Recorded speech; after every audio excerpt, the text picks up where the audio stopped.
Olá, eu sou o pastor Amaro Fagundes e este é o nosso canal O que a Bíblia diz. No vídeo de hoje eu quero te falar um pouquinho sobre o anticristo. Quem é o anticristo? E quando e como se manifestará? Pensemos nessas duas perguntas. Bem, o anticristo ele foi revelado de forma simbólica a Daniel e ao apóstolo João. Mas a Daniel foi revelado como um animal terrível que tinha 10 pontas. A João revelado como uma besta que subia do mar que também tinha 10 pontas. Já já eu te volto a falar sobre isso. Mas quem estuda, quem ler a Bíblia sobre o anticristo, precisa primeiramente pensar que trata-se de um homem super inteligente.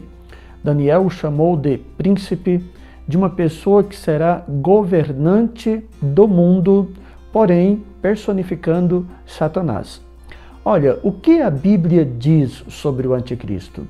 Eu posso começar com o apóstolo Paulo, em 2 aos Tessalonicenses, capítulo 2, ninguém de maneira nenhuma vos engane, pois não será assim sem que antes manifeste a apostasia e o homem do pecado, o filho da perdição. Vede que Paulo nos mostrará de forma bem mais esclarecedora do que as visões simbólicas de Daniel e de Apocalipse, que devem ser exploradas para que nós entendamos o papel desse homem no cenário mundial. Mas Paulo continua falando sobre ele nesse mesmo texto, o qual se levanta e se opõe contra tudo que se chama Deus e se adora, de sorte que se assentará como Deus no templo de Deus, querendo ser Deus. E aqui você entende por que o Senhor Jesus chamou este momento da história de Jerusalém como o abominável da desolação. É porque esse homem que personifica Satanás quererá ser Deus e se assentará no templo. Ele invadirá tudo que se chama sagrado a fim de profaná-lo.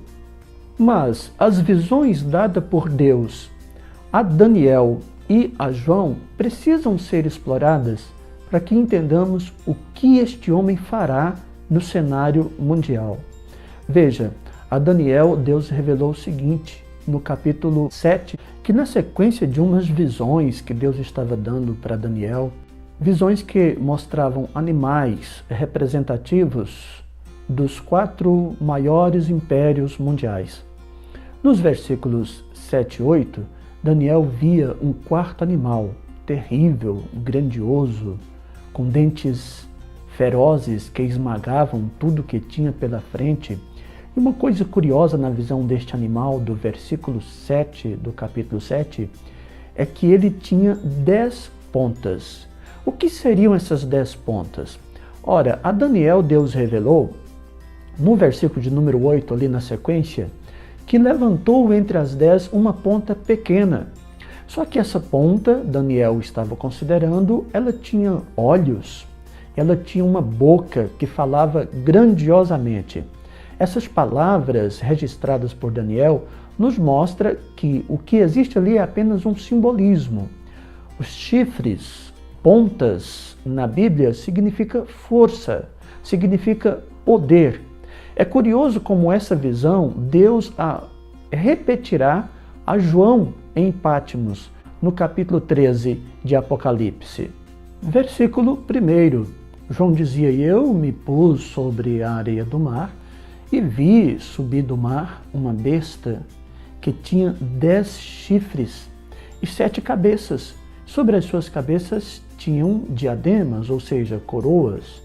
Significa poderio, reinado, mas também tinha em suas cabeças nomes de blasfêmia. Isso harmoniza perfeitamente com o que Deus revelou a Paulo em 2 aos Tessalonicenses, que eu acabei de citar para você. Um ser que se opõe a tudo que se chama Deus e que se adore. Ele levantará contra tudo o que é sagrado. E o que seria as 10 pontas? Considerando, como te disse anteriormente, que pontas ou chifres significa força, poder, é unanimidade teológica, praticamente, que isso significa uma confederação. certamente uma confederação de nações, no meio das quais o anticristo será o cabeça, será o chefe maior, será um líder mundial. Entende-se que ele governará por meio desta confederação. Há um questionamento: seriam 10 nações? Hoje o mundo tem 8 países considerados mais ricos do mundo. Tem também o G20, considerados os países mais ricos do mundo.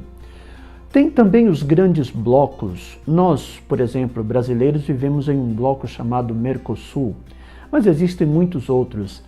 Que confederação de 10 seria essa? Uma coisa, como alguém que creio irrestritamente na Bíblia, é muito certa. 10 pontas significam uma confederação de 10 poderes. Não podemos afirmar se são 10 nações ou se são 10 blocos de nações que serão regidos pelo anticristo, por meio dos quais ele governará o mundo. O anticristo será então um governo centralizado, com poder sobre o mundo. E qual a base bíblica que nós temos para isso?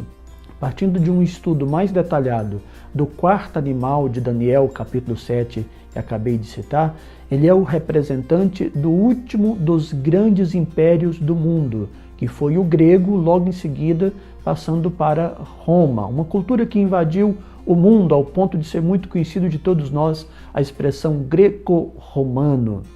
E uma coisa curiosa que nós temos em Daniel, no capítulo 9. Daniel cita o povo do príncipe, que representa Roma, mas que Roma pode representar a Europa, e este príncipe se levantaria numa data posterior. Quem é o anticristo? É esse grande príncipe profetizado por Daniel e que personificará o grande inimigo do homem e de Deus, Satanás. Na descrição de Paulo, no capítulo 2 de 2 aos Tessalonicenses, podemos conferir, por exemplo, o versículo 8 e o versículo 9, que dizem: então se revelará o iníquo, o qual o Senhor desfará pelo sopro da sua boca, a esse cuja vinda é segundo a eficácia de Satanás, com todo o poder, sinais e prodígios da mentira. Perceba que é um perfil muito alinhado neste homem com o perfil satânico, como a Bíblia descreve em outros livros e em outras passagens. Mas quando e como ele irá se manifestar? A essa pergunta, o profeta Daniel nos responde muito bem no capítulo 9 e o versículo 27 do seu livro. E ele firmará um concerto com muitos por 1 semana. Mas na metade da semana fará cessar o sacrifício e a oferta de manjares. Até aqui, na parte A do texto, entendemos que o anticristo levantará de forma enganosa, tentando fazer um pacto com os judeus, ao ponto de restabelecer o sacrifício no templo.